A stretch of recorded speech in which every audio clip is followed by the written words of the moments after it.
นี่คือสิโฮมเย็นดีนะพอเป็นเปลี่ยนเด้ค่ะเอาที่ตัวเก่ามันจะคือตัวนั้นไปเป็นเนาะแต่ว่าเป็นเฮ็ดป้ายนี่ขึ้นมาก็อยู่ในประมาณ400หรือว่าป้า640กว่าปีนี่แหละประมาณนี้แหละ400กว่าเนาะต่อที่ไปเป็นเนาะเสากับเบิงบักใหญ่นึงไปเป็นเนาะไอ้เสาโอ้สมัยแต่ก่อนนี่แบบเป็นไม้มาเลยไปเป็นเนาะไอ้พุ่นบ่เป็นไม้แต่พัดลมนี่แหละโอ้เจ้าภาพผู้สร้างหอพระไตรปิฎกเจ้าภาพสร้างพระไตรปิฎกไปเป็นเนาะนี่ท้าวคำเล็กสมจันทร์มะวงนางนวลจันทร์สมจันทร์มะวง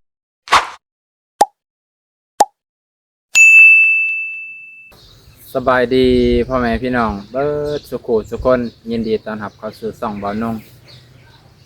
บ่ว่าจะอยู่ในต่างประเทศและนอกประเทศพ่อแม่พี่น้องยินดีต้อนรับเด้อสบายดีสวัสดีครับพ่อแม่พี่น้องชาวไทยมื้อนี้บ่าวนงก็เลยมาอยู่ที่วัดอันนี้พ่อแม่พี่น้องวัดหอไตรปิฎกพี่น้องฮอดแล้วเนาะฮอดแล้ววัดนี้ซึ่งก็เป็นวัดเก่าแก่หลายร้อยปีพอสมควรพ่อแม่พี่น้องมีประวัติการเป็นมาโอ้ยยาวนานพ่อแม่พี่น้องเอ้ยเบิ่งแต่โบสถ์ศาลาซิมเพิ่นมีอายุการใช้งานนี่เกือบ100 กว่าปีพ่อแม่พี่น้องการนี้บ่ฮู้คือกันว่า100 กว่าปีอาจจะ200-300ก็บ่แน่ใจคือกัน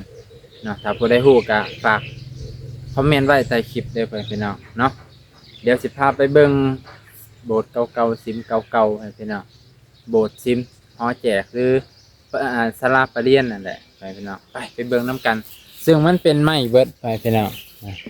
เป็นไม้เบิดขั้นแรกเข้ามาเบิ่งตัวนี้ก่อนพ่อแม่พี่น้องนี่เบิ่งกุฏิก็สิเป็นกุฏิมีแต่ไม้เด้อพ่อแม่พี่น้องว้าตัวนี่มีแต่ไม้พ่อแม่พี่น้องเพิ่นเอาไม้เฮ็ดเป็นกระเบื้องมาเลยเด้อพ่อแม่พี่น้องเพิ่นว่าเข้าวัดแล้วขอที่ควรเฮ็ดขอที่ควรปฏิบัติก็คือปลดรองเท้าปลดเกิบนี่เด้อพ่อแม่พี่น้องนะก็คือบ่น้องตอนนี้ก็ปลดเกิบนะพ่อแม่พี่น้องขออภัยหลายๆนี่ ปลดรองเท้าให้เคารพสถานที่เพิ่นน่ะเนาะนี่ก็เพิ่นเฮ็ดกระเบื้องเนี่ยเพิ่นเอาไม้เฮ็ดน่าจะเป็นไม้ไปเพิ่นเนาะคันไม้เก่ามันอาจจะเก่ากว่านี้แต่ว่าเพิ่นสลับปรับเปลี่ยนบูรณะเนาะบูรณะปฏิสังขรณ์สิ่งที่สุดสำโรงไปนั่นแหละเพิ่นก็ปรับเปลี่ยนไปให้มันคงอยู่ในสภาพเดิมคือตัวนี้นะอาจจะเป็นของเก่าอยู่ไปเป็นนอนตัวนี้เนาะแต่ตัวนี้จะเป็นกระเบื้องไม้ไปเป็นนองนี่นี่คือสิโฮมเย็นดีนะพอเป็นเปลี่ยนเด้ค่ะเอาที่ตัวเก่ามันจะคือตัวนั้นไปเป็นนองคนเด้ตัวคักประตูโค้งเพิ่นก็เฮ็ดไม้ไปเป็นนองประตูโค้งเพิ่นเฮ็ดแบบไม้เลยไปเป็นนองโอ้ยเนาะสุดยอด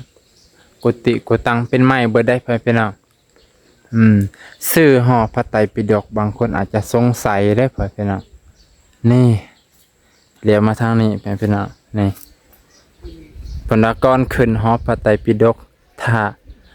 ทงตีนก่อนปิฎกปลดทงตีนก่อน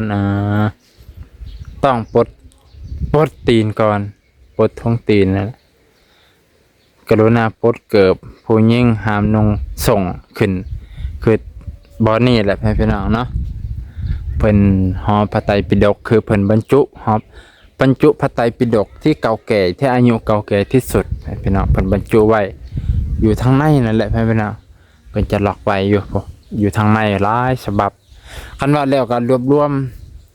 เอาอันพระไตรปิฎกที่อยู่บ้านดอนแดงเนาะพี่น้องบ้านดอนแดงบ้านตันโกนน่ะเนาะมารวบรวมไว้น้ำกันเนี่ยว่าคือสิได้หลายนะเป็นไม้บ่ได้พี่น้องเสาก็เป็นไม้พี่น้องเสาก็เป็นไม้โอ้สูงเนี่ยเสานี่บ่เคยเปลี่ยนจักเทื่อนะพี่น้องบ่เคยเปลี่ยนจักเทื่อนี่เบิ่งศรัทธาที่เพิ่นสร้างพี่น้องศรัทธานี่มาจาก USA เมื่อได้พี่น้อง USA เบิดพุ่นบ่มีลาวไอ้ต่อยมีแต่ USA เจ้าภาพส่วนหลายมาที่ต่างประเทศแม่พี่น้องเนาะอันนี้ส่วนดอกไม้ส่วนดอกดาวเรืองเพิ่นเก็บเอาไว้บูชาเพิ่นก็กราบแล้วเพิ่นมาสักการะบูชาหลายคนก็มาขาบไหว้มาขอสิ่งศักดิ์สิทธิ์นั่นแหละเพิ่นน่ะแล้วเฮาสิเข้าไปเบิ่งทางผลไปพี่น้องแต่ว่าเฮามาเลาะเบิ่งทางนี้ก่อนรู้สึกว่าบรรยากาศภายในวัดนี่ร่มรื่นเย็นสบายสมกับอยู่ในวัดนี่แหละพี่น้องเย็นทั้งเย็นทั้งสงบนะพี่น้อง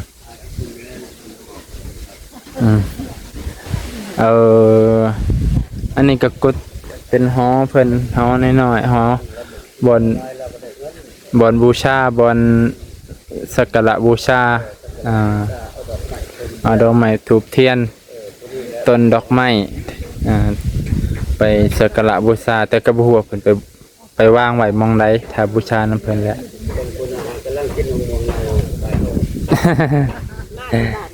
โดยสบายดีไหมสบายดีมาที่เมืองจำพรนี่แหละบ่เคยมาจักเทื่อเคยได้ยินแต่ชื่อก็เลยอยากมาเบิ่งตอนแรงๆมันจังเย็นสบายนี่ละบ้านน้องลำจันทร์ อายุอันนี้บ่น้องลำจันทร์ยาคูว่ากุฏิศาลาวัดว่าศาสนาอยู่เนี่ยอายุการใช้อายุของเพิ่นนี่จักปีพอเห็นอยู่ในคลิปอยู่ในนี่ได้ประมาณว่าแต่ว่าเป็นเฮ็ดป้ายนั่นขึ้นมาจะอยู่ในประมาณ400หรือว่าป้า40กว่าปีนี่แหละประมาณนี้แหละ400กว่าเนาะก็คือประมาณเด้อแต่อยู่ในหัวใจนี่เพิ่นตั้งแต่มาตั้งกระดิษฐ์ที่อยู่ใน5-600อยู่แต่จะให้เกิดมากกว่านั้นโลด เหอะแม่นเนาะ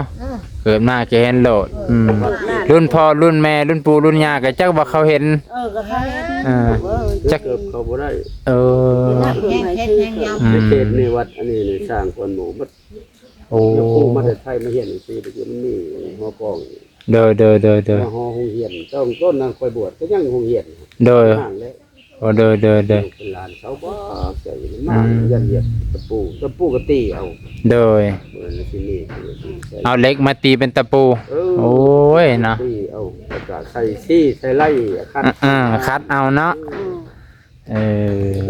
ประวัติการเป็นนะมาจะได้สั่งหม้อกล้องสั่งนี่เริ่มซ่อมแซมเอาเนาะอันนี้มัน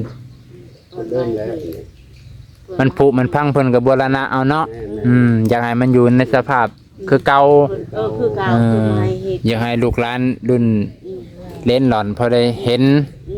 พุทธห่างอันนั้นนี่คือโรงเรียนโอ้เด้อน้องพุทธน่ะเป็นน้องบ่มองไงอันศาลาใหม่นี่จะหลายปีบ่พอก็หลายปีกันประมาณว่า3-400 ปีพุ่นล่ะป้า3-4แซ่บนำได้โดยอาหารที่ว่าพวกแกจะพูดเขายังคันอยู่นั่นยังคันแต่แกอยู่ข้างน้องจะอ้อยมาเฮ็ดนี่ย่าว่าซ่อมแซมหัวใจเก่าที่ว่ามาถามที่ว่าแกจะพูดที่ว่าคนนี้ก็พูดก็ยันซ่อมแซมเกยนี่จักแล้วเอ้ยหัวใจมันแต่หึงเด้อแล้วมันเหยียบคนพี่น่ะแกรักใต้นี้ต้องมาแล้วก็ซ่อมแซมเกยนี้เด้อก่อนว่าโอ้ยมันบ่ทันสิเอายังบ่มีเลาะมีเกียนบ่หาตะปูดเด้ตะปูดใหญ่เห็นบ่ทำเกียนน่ะตะปูดอันนี้ในตลาดดึงเอาจะถ่ายเอานี่แหละเป็นผ้าบุญบ่ได้มาจักเทื่อผ้าขนส่งอันวัสดุแบบว่าคือเรื่องบุญของไปกับบ่มานั่นนี่บ่ส่งวัสดุสร้างในวัดนี่แม่นอันนั้นแหละหั่นแกเอาคนอยู่ในกะลางนั่นเนาะในกะลางเด้อเลาะเบิ่งหำเลาะถ่ายแล้วเจ้านั่นน่ะจะให้ขึ้นไปสักการะบูชาซะก่อนจะจังถ่ายมันจังติดมันจังงานเนาะจะขึ้นไปถ่ายห้องใต้ก็ได้เดี๋ยวคันหนึ่งขึ้นไปพระวะส่วนถ่ายเด้งามก็งามพระเจ้าจะออกคลิปออกเพียงก็ล้อถ่ายเบิดโลดวัดป่าผูกทางผลเป็นวัดป่าเนาะวัดป่าสร้าง1992 93นี่แหละเด้อเนาะตอนเขาอยากขายครูบาอาจารย์อยู่นี่ก็มีจักองค์มี5 องค์ 6 องค์โอ้ยสาธุนะเพิ่นเลยมาจำพรรษาให้ออกตนญาติโยม พอได้เฮ็ดขาบใบเนาะพอได้ขาบใบ เราไว้ทำถ่ายมันจะเป็นภาพเป็น เด้อบางคนมาถ่ายกับบริติดได้ เอาเป็นจังได ฮะ เป็นจังไดคือว่าบ่ติด มาเรื่องเจอกับสิมาไปแฟนอื่น เอา บ่ได้ก็จะขึ้นไปหัน เด้อ ก็บ่ได้ซ้ำนี่ก็ได้เมื่อ แน่บ่เป็นหยังเดียวลูกสิขึ้นครับสักละก่อนเพราะว่าได้เปิดกล้องแล้ว เปิดกล่องเลาะๆก่อนบัดสิกลับเมื่อบัดสิเมื่อจังบ่กลับไปไหวเพิ่นเลยมื้อนี้ก็เป็นวันจันทร์เนาะเฮ้เด้อขออนุญาตเด้อพ่อเด้อหลายคนละ หายไป นี่พี่น้องส่วนหลายเพิ่นก็โอ้อันนี้บูชาหัวอาหารเด้อปลาถุง5,000กีบพี่น้องอันนี้จะเป็นเกินเอกลักษณ์ของหอพระไตรปิฎกไปแล้วตามที่บ่าวนงก็เห็นในสื่อแบบโอ้ยผู้ใดมาก็ต้องเซลฟี่กับเส้นทางตัวนี้ขัวสะพานตัวนี้ไปสิได้ข้ามไปสักการะบูชาพระพุทธรูปฝั่งพุ่นไปเป็นน่ะส่วนหลายเพิ่นกราบสักการะบูชาฝั่งพุ่นเพิ่นก็ย่างมาทางนี้กันเพิ่นก็มาเบิ่งสถานที่เก่าแก่นะ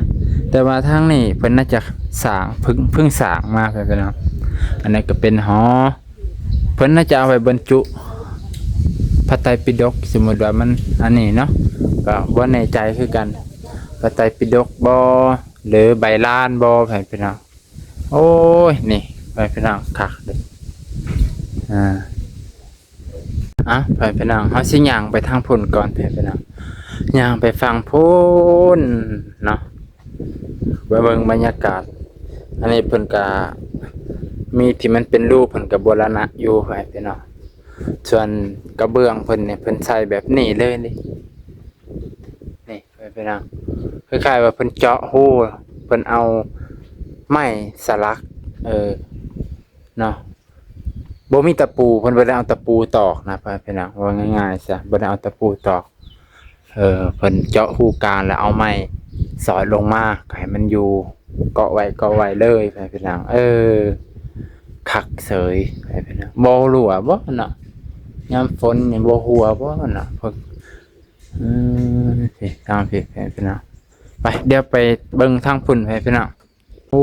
พระพุทธรูปสองข้างเลยโอ้พระพุทธองค์เพิ่นก็ใหญ่แท้ไปพี่น้องเอ้ยทางนี้ก็เพิ่นแบบว่าฟ้าตัวพุ่นได้ไปพี่น้องโอ้เพิ่นสร้างตั้งแต่ปี2012บ่ให้พี่น้องเห็นเพิ่นเขียนไว้ป้าตัวองค์ใหญ่อีหลีไปพี่น้องนะโอ้ตัวจักองค์เนาะทั้งเบิดทั้งมวลนี่พุทธรูปบ่น้องสิได้ขาบไว้เพิ่นเด้อไปพี่น้องไปขาบไปไว้ก่อนกระเทินได้มาแล้ว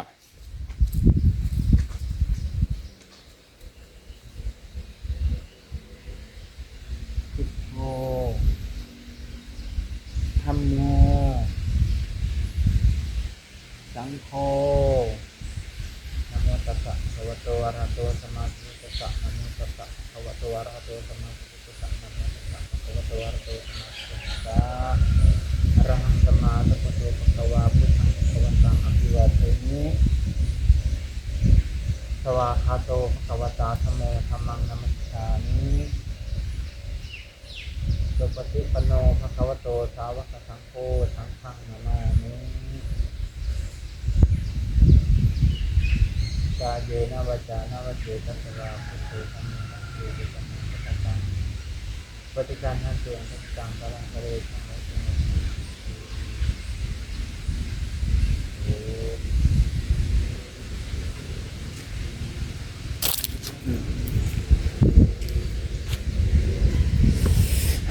ไปพี่น้องบ่น้องก็สิบ่ได้เข้าไปทางในเด้อพี่น้องเอ้ย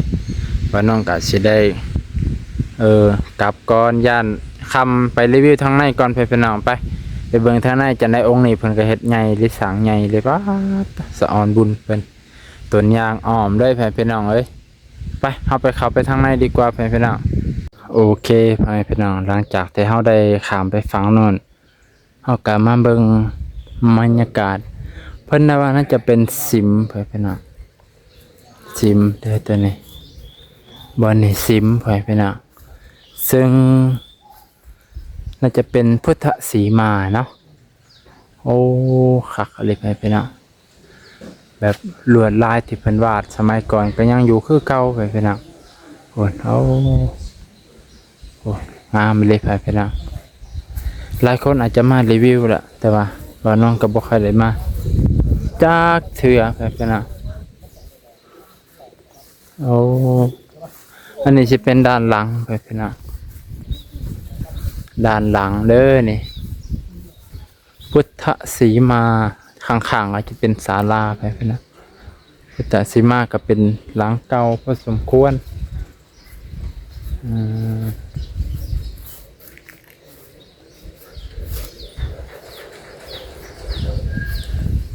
เฮ้ยทางนี่เคยนะซิกเนเจอร์เป็นน่ะซิกเนเจอร์ของวัดนี่ตัวนี้โอ้ยเป็นไม้หมดเลยข้างเทิงนี่ยังเป็นปูนอยู่แต่นั้นไปเป็นน่ะจะเป็นดินจีอยู่นิดนึงแต่ตัวนี้จะเป็นไม้เบิดไปเป็นน่ะ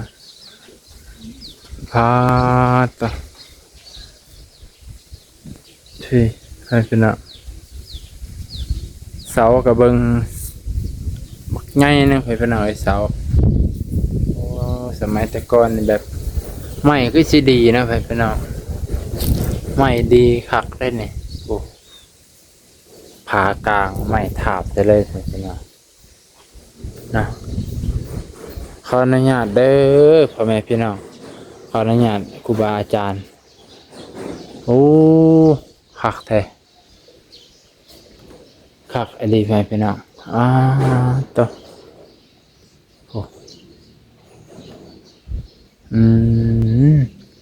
เป็นไม้มาเลยไปพี่น้องเอ้ยพุ่น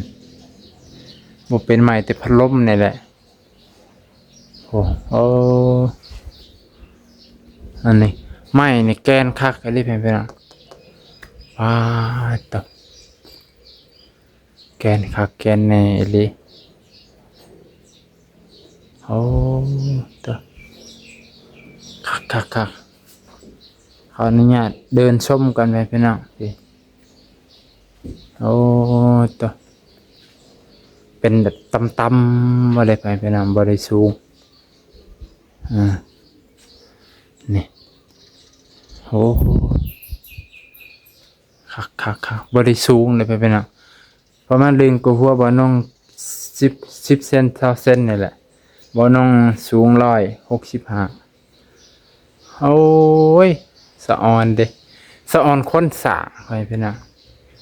สะออนคนสร้างสมัยแต่ก่อนเนาะทั้งนี้ก็ใส่งานได้เด้พี่น้องนี่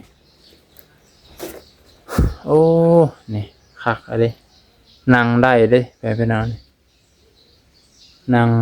ได้เลยนั่นนี่เป็นเอาตะปูตัวนี้พี่น้องเอาตะปูตอกแล้วก็เกาะไว้เป็นใหม่เบิดเลยพี่น้องเป็นบอลคนมหันแต่ก่อนเพิ่นบ่มีอิฐบ่มีปูนนี่เห็นบ่โอ้ยสุดยอดเลยพี่น้องโอ้ตัวขอน้องขาไปเพิ่นก่อนขาไปสักการะบูชาก่อนพี่น้องมาหอดบัตรหอดบ้าเพิ่นละขาไปเพิ่นก่อนเนาะโอ้ยสะออนใหม่พี่น้องบ่น้องสิได้ขาไปกันเด้อพี่น้อง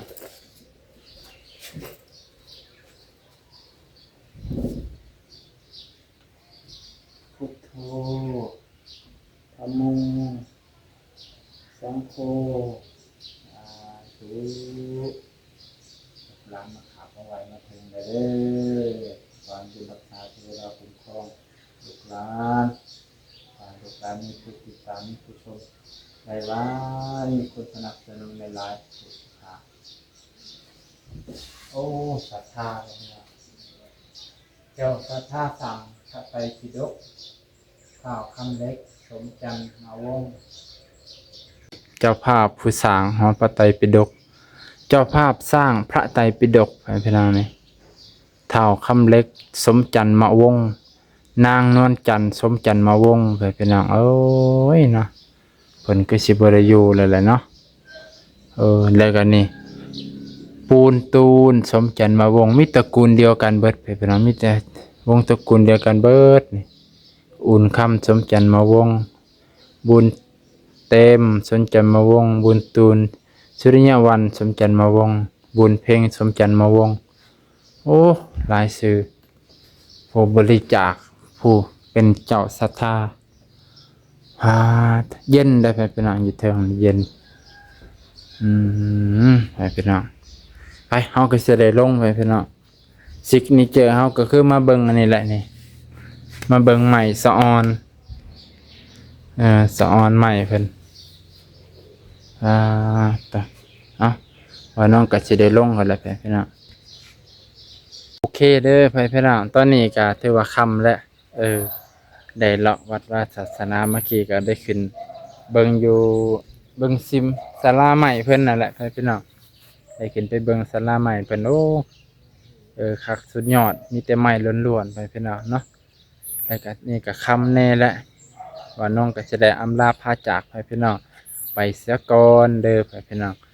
มาในจังหวะกันใหม่มานี่พอดีพามาพอยพี่น้องมาเบิ่งด้านพุทธศาสนาอยู่ที่ประเทศลาวว่าเป็นจังไดวัดเก่าวัดแก่พี่น้องบ่แม่นวัด